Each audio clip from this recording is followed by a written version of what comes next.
पार्षद जो उनका विधायक जो अभी जीत के आए हैं वो ये कहते हैं कि ये इस्लाम की जीत है। मतलब उन्हें राष्ट्र और धर्म से कोई मतलब नहीं है, सीधा सीधा वो कह रहे हैं ये इस्लाम की जीत है, ये एक धर्म की जीत है। तो इससे ज़्यादा आप अगर जनता ये इसको समझने में सक्षम नहीं है तो वो लोग बेवकूफ़ हैं जो ये कहते हैं कि अमित शाह को इस्तीफा देना चाहिए। अरे भैया केजरीवाल को इस्तीफा देना चाहिए कि आप सरेआम ये कह रहे हो, धर्म की बात कर रहे हो। एक तरफ कहते हो लोग कहते हैं कि उनके टैगलाइन पर लिखा हुआ है केजरीवाल के ट्विटर हैंडल पे कि सारे लोग हमारे अपने हैं, और उनका ही एक विधायक करीबी विधायक बोलता है कि ये इस्लाम की जीत है।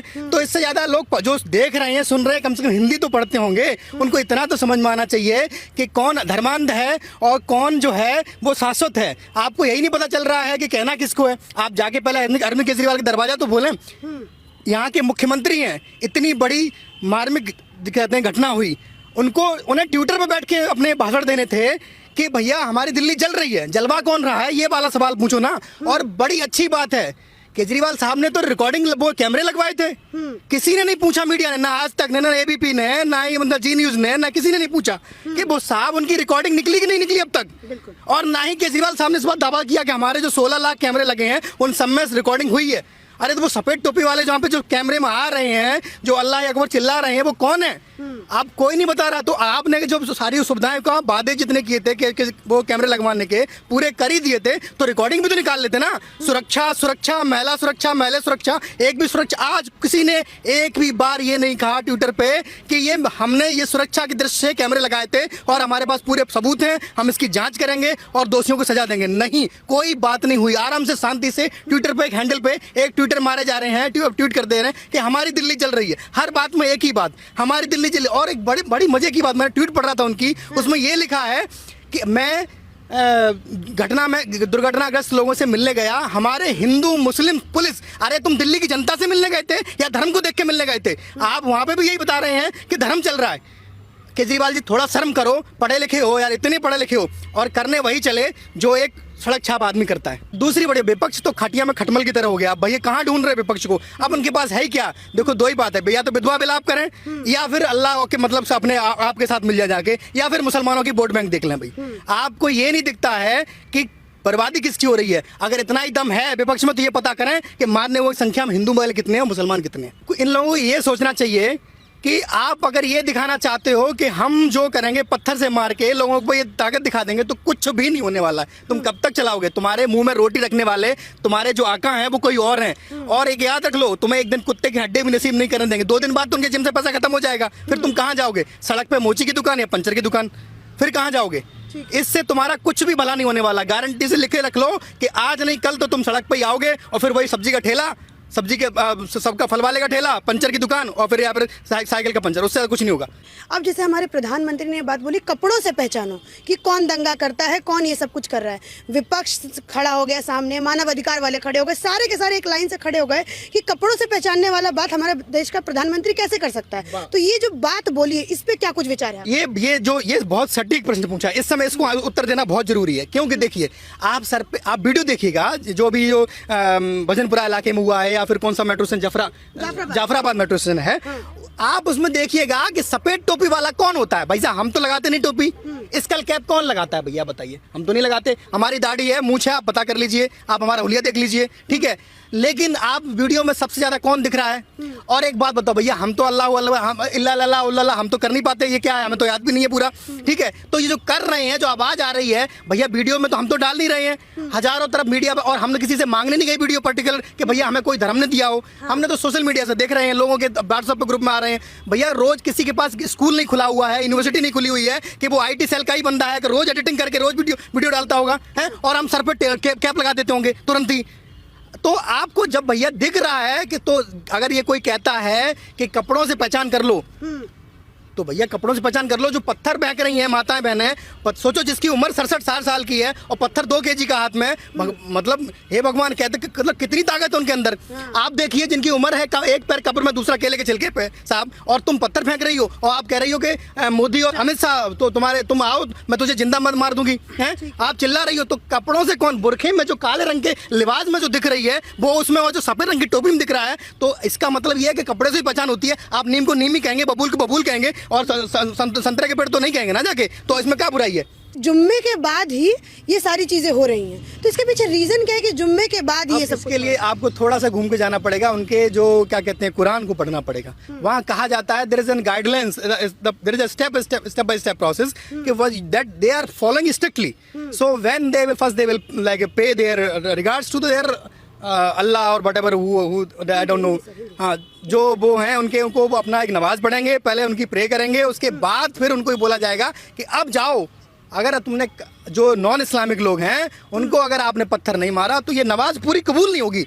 तो इसको एडमिट करने के लिए, पूरा पोस्ट करने के लिए आपको एक पत्थर जरूर मार के आना पड़ेगा। मतलब मस्जिदों में ये सिखाया जाता ये है, वहीं से चलता है, इंस्ट्रक्शन है, मशीनरी वही है भाई। 24/7 एक ही बात सिखाई जाती है कि तुम जब तक ये करोगे तभी तुम्हें जाके वो उनको क्या एक नया डायलॉग में 70 हुरे मिलेंगी, 72 हुरे, बस जितनी भी 73-72 गड़बड़ जाए हमें नहीं पता, लेकिन हमें तो पता नहीं, हमें तो जमीन पर नहीं दिख रही हुरे भाई मेरे इनके घर पे, और उनकी जो हुरे हैं वो काली दिखती है सुबह शाम, तो हमें तो दिखती नहीं है भाई। शाहरुख ने बंदूक ताना, 8 राउंड उसने फायरिंग करी, यहाँ के मतलब हवलदार को मार दिया, तो अब उसको क्या ओसामा से उनका कनेक्शन जोड़ा जाएगा क्या? आपका क्या जवाब है इसके ऊपर? देखिए बड़ी सवाल आपने जो किया बड़ा सही किया है, क्योंकि जब सीधा एक नया उन्होंने एक रूल बना लिया है कि कोई भी काम करो खाली इनको नाथूराम गोडसे से जोड़ दो। अब वो अध्याय समाप्त हो गया। आप ये बताइए कि आप जीवन में सामने खड़े हो, सलमान नाम के व्यक्ति है, पहले तो उसको उसका नाम उजागर करने में 6 घंटे लग गई। ठीक है, आप अगर कोई भी अनजान व्यक्ति आता है और अगर वो कोई भी अगर कानून का उल्लंघन करता है, आप सीधा उसको चिल्ला देते हो। हिंदुत्व का एक बंदा था, श्री राम का नाम था उसका, उसके पीछे वो अयोध्या से आया था, वो राम मंदिर का चर्चा कर रहा था। लेकिन दूसरा बंदा जब आपको किसी की हत्या कर देता सरेआम, कई 8 राउंड फायर करता है और एक कांस्टेबल की को गोली मार के हत्या कर देता है, उसके बावजूद भी उसमें 6 घंटे लगते हैं उसका नाम को पता करने में, और उसके बाद किसी ने अभी तक किसी बंदे ने ये नहीं कहा कि वो ओसामा बिन लादेन है या कहीं है। उसको जरूर जोड़ना चाहिए ऐसे मानसिक व्यक्ति वाले लोगों को जो कि सिर्फ विरोध के नाम पे लाठी पत्थर बंदूक, इसका क्या मतलब? आप ये बताइए ना। आप इसको कहने के चले हैं कि आप इसी धर यहीं पर रह रहे हो, यहीं कमाओगे, यहीं खाओगे, कल तक हमारे साथ बैठते थे, हमारे साथ उठते थे, और आज आपको लग रहा है कि इस देश में आपको खतरा हो गया। खतरा तो साहब हमें आपसे दिख रहा है। आप सरेआम किसी को हत्या कर दे रहे हो और हमें ये लग रहा है कि हम अभी भी हाथ पे हाथ धरे बैठे रहे, और आपको ये कहना में बड़ा डर लग रहा है, संकोच लग रहा है कि अरे भैया इसका नाम सलमान है। अरे लिखिए कि अगर आपका आतंकवाद का नाम का धर्म मुस्लिम नहीं है तो कौन है ये बताइए? अगर एक संगठन का नाम बता दो जिसने किसी चीज को नस्तामूद किया हो, हिंदू संगठन से तबाह किया हो, भाई आ जाके भीड़ किसी को मारती है, आप उसको मॉब लिंचिंग कह देते हो। एक नया वर्ड उठा ले आए थे, हमने तो MSc BSc कर डाली, मॉब लिंचिंग नाम तो PhD में सुनने को मिला। ये प्रायोजित वर्ड है कि मतलब कोई चोरी कर रहा है इंसान, किसी का घर जा रहा है, किसी की साइकिल जा रही है, बाइक जा रही है, साहब उसको गुस्सा ही ना आए हैं? किसी का मतलब पैसे से भरा हुआ थैला लेके कोई चला जा रहा है, किसी का जानवर, भैया जानवर किसी का रोजगार हो सकता है, दूध देता है 4 लीटर, वो किसी को दूध बेचता होगा, अपना घर की रोजी रोटी चलाता होगा, बच्चे को पालता होगा, बच्चा घर में रहता होगा, और तुम उस जानवर को खींच के दिल्ली के कृष्णानगर में एक हमारे जानकार हैं, उनके यहाँ से रात में गाय खींच के ले गए, और जब तक देखा तब तक उसको सुबह तक खेत में कटी हुई मिलती है। आप उस गरीब के घर में जिसकी रोजी रोटी थी गाय, जो 2 लीटर दूध बेचता था, और उसमें आपने वो खत्म कर दी।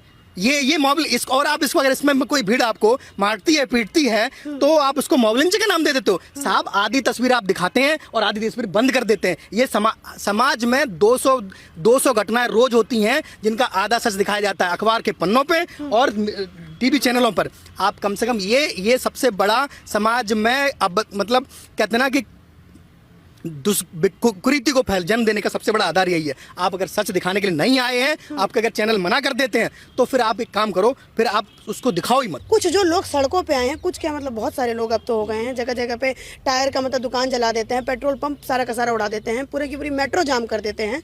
तो ये जो लोग आपकी शुरुआत आपको क्या लगता है कहाँ से हो रही है, किसने शुरुआत की, इसका स्ट्रेटेजी कौन बना रहा है? आपने अभी थोड़ी देर पहले बोला था कि प्रधानमंत्री जी ने बोला था कि इनके कपड़ों से पहचान हो सकती है। इसमें एक चीज और जोड़ी आप, इसमें केवल कपड़ों से नहीं, एरिया से भी पहचान होती है। अब इनका एरिया देखिए, किस एरिया से शुरुआत हो रही है, कहाँ पे हो रहा है। आज मैंने अभी ट्विटर पे देखा, आम आदमी पार्टी का ट्विटर हैंडल देखना, केजरीवाल ने तो मुझे पर्सनली ब्लॉक कर रखा है, तो मुझे दिखते ही नहीं उसके ट्वीट क्या है, क्योंकि मैंने उसे केजरीवाल ब्लॉक कर रखा। मेरी आईडी देखना, मैं स्क्रीनशॉट भेज दूंगा आपको। केजरीवाल को मैंने उस समय पूछा था कि जब डॉक्टर नारंग की हत्या हुई तब आप कहाँ थे, भरत यादव की हत्या हुई तब आप कहाँ थे, और भी जितने जो भी हिंदुओं की हत्या हो रही तब आप कहाँ थे। तो मैंने उसे बाज बोला, मैंने उसे चील का हुए बोला, क्योंकि तुम लाशों पर राजनीति करने पहुंच जाते हो। अखलाक था, पहलू खान था, ये सब उसे याद थे, पर उसे ये नहीं याद था कि ये भरत यादव है, डॉक्टर नारंग है, अंकित सक्सेना है, ये सब कहाँ है? ये सब केवल बाद में आते हैं। तो मैं एरिया बता रहा था आपको। तो आम आदमी पार्टी ने आज जो अपना जो मैप डाला है, उसने डाला है कि आधे, जिसमें मतलब एएपी की जो आम आदमी पार्टी की सीटें हैं वो ग्रीन कर रखा है। मैंने उससे सवाल भी पूछा उससे कि आपने अपना ये जो एरिया है वो ग्रीन क्यों किया हुआ है? उसने डाला जो इधर जो बॉर्डर वाली नॉर्थ ईस्ट वाली जो सीटें लगभग उसमें 6 सीटें बीजेपी की हैं, जहाँ जहाँ ये दंगा हो रहा है। तो बोले आप इसे बीजेपी के एमएलए के हिसाब से देखिए। तो मैंने बोला बीजेपी के एमएलए लोगों ने केवल इसलिए जीता है क्योंकि वो इस्लाम से त्रस्त हो चुके थे वहाँ से। और इस चीज़ में और जो आम आदमी पार्टी ने ये जो नक्शा डाला है वो केवल इसीलिए ये दिखाने के लिए डाला है कि बीजेपी इस चीज़ को करवा रही है। जब भी कोई दंगा होता है तो उसके बाद में लास्ट में एक जो सॉल्यूशन निकल करके आता है जो बुद्धिजीवी निकालते हैं, जिससे कि दंगाइयों की हिम्मत बढ़ जाती है। मुस्लिम लोग मारते हैं हिंदुओं को, ये सीधी बात है, सबको पता है। मुस्लिम लोग हत्या कर रहे हैं, आग लगा रहे हैं, साफ देखे जा सकते हैं, सबको पता है। परंतु उसके लास्ट में जो निष्कर्ष निकले वो निकलेगा कि बीजेपी के नेता ने बयान दिया था इसलिए दंगा भड़का था। हाँ, अब देखो बात है, कपिल मिश्रा को जोड़ा जा रहा है कि जाफराबाद गए और उन्होंने दंगा को भड़काया, इसी वजह से इतनी आग जली। अच्छा, यदि कपिल मिश्रा ने दंगे को भड़काया था तो सोनिया गांधी ने जो रामलीला मैदान से बोला था कि आप इसके खिलाफ सड़कों पर उतरिए, और उसके बाद जो हिंसा बढ़ गई थी तो सोनिया गांधी को आप इसका मतलब जेल में डालिए। कपिल मिश्रा को हम जेल में डलवाएंगे पर आप सोनिया गांधी को उससे पहले जेल में डालिए, क्योंकि सोनिया गांधी ने पूरे अपने पार्टी वर्कर को, ना कि एक नेशनल पार्टी है वो, और उसकी एक तरह प्रेसिडेंट है तो वर्तमान में वही राहुल गांधी को, पप्पू को हटा करके। तो कपिल मिश्रा तो एक छोटा सा नेता है जो कि बीजेपी की तरफ से अभी चुनाव लड़ा था, वो जीता भी नहीं, एमएलए भी नहीं है। सोनिया गांधी तो नेशनल प्रेसिडेंट है उसकी, और उसके बाद उसने बोला तो उसे आप जेल में डालिए। ये मैं निष्कर्ष बता रहा था, दंगे का निष्कर्ष ये निकलता है लास्ट में कि बीजेपी के नेता ने बयान दिया। क्योंकि मैं मुजफ्फरनगर दंगे के टाइम में मेरठ में था, मैंने मुजफ्फरनगर दंगे को अपनी आंखों से देखा। रात को 2-2 बजे तक हमें जगना पड़ता था।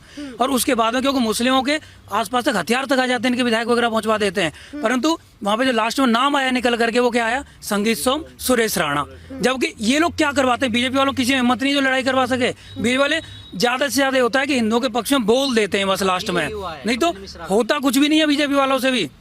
परंतु जो मुस्लिम से दंगा करवाते हैं उनका कभी नाम नहीं आता, इन्हें हमेशा सपोर्ट किया जाता है, इसलिए इनकी हिम्मत होती है आगे जाकर के। यूपी में हुआ, यूपी में जिस स्ट्रेटेजी को अपनाया जाए उसी को यदि दिल्ली में अपनाया जाए, दिल्ली में कैसे, दिल्ली में नहीं अपना सकते। योगी जी को भी आना चाहिए दिल्ली का कारोबार संभालने के लिए। ठीक है, अभी आपने एक मौलाना, आप सबने, आप सोशल मीडिया पे एक्टिव होंगे तो आपने एक चीज़ देखी होगी, मौलाना का वीडियो सामने आया है। मौलाना के वीडियो, मौलाना ये बोलता हुआ दिखाई देता है कि आप जो स्ट्रीट प्रोटेस्ट कर रहे हैं, गली गली जाके प्रोटेस्ट कर रहे हैं, ये ज़ाया नहीं जाएगा, ये कहीं ना कहीं काम आएगा। जो विदेश से कंपनियां भारत में आती हैं, जो अपनी शेयर मार्केट में अपनी शेयर्स को लगाती हैं, उस पर असर करेगा, वो वापस अपनी शेयर ले लेंगे। तो इतना समझ देता कौन है इन लोगों को? ये देखिए, अब ये सोचने वाली बात है। अब ये यहाँ पे बात आती है, जो कहते ना कि वास्तविक प्रश्न है वो पूछना इस तरीके से ये भी है कि यहाँ पे लोग अनपढ़ नहीं है, अशिक्षित नहीं है। कोई आईटी सेल में है, कोई ग्रेजुएट है, कोई बीटेक करके आया है, किसी ने आईपीएस की नौकरी छोड़ी है। अभी देख लो, हमारे इन्होंने एक जो कश्मीर में उन्होंने आईपीएस ने एक रिजाइन दे दिया क्योंकि उनको 370 धारा हटने से बड़ा दुखी हो गई। एक केरल में भी थे, उन्होंने भी बोला कि अरे नहीं, ये तो संविधान की हत्या हो गई। साहब, आपको इतने अच्छे पद पर रखा गया है, लेकिन आपकी मानसिकता क्या है? मानसिकता वही है कि पत्थर फेंकेंगे। साहब, आपने पत्थर फेंकवाना बंद क्यों कर दिया? आज आप देखिए जाके कश्मीर में कोई पत्थरबाजी होती है, जुम्मे की नमाज के बाद सारे लोग अपने घर जाते होंगे, क्योंकि वहाँ पे कानून व्यवस्था है। आप किसी के घर के अब्बा की जागीर नहीं है कि उसके नाम पे, हुर्रियत के नाम पे और कश्मीरियत के नाम पे ना लोगों को सड़क पे ला दो, निर्दोषों को बहका दो, उनके जीवन को खराब कर दो। और अपने बच्चे कहाँ पढ़ रहे हैं साहब, आप उनको देखिए जाके। जो वहाँ के फारूक अब्दुल्ला हैं, उनके खानदान के बच्चे देखिए कहाँ पढ़ते हैं। कभी पत्थर फेंकते हुए देखा है आपने? किसको टारगेट किया है? एक गली के लोगों को, छोटे तबके को। आपने ये हुकूमत बना के रखी थी। आप लोग बात करने लगे हो कि ये लोगों को आइडिया कहाँ से आता है? आइडिया कैसे आता था? वो they are highly educated but their mentality is still poor.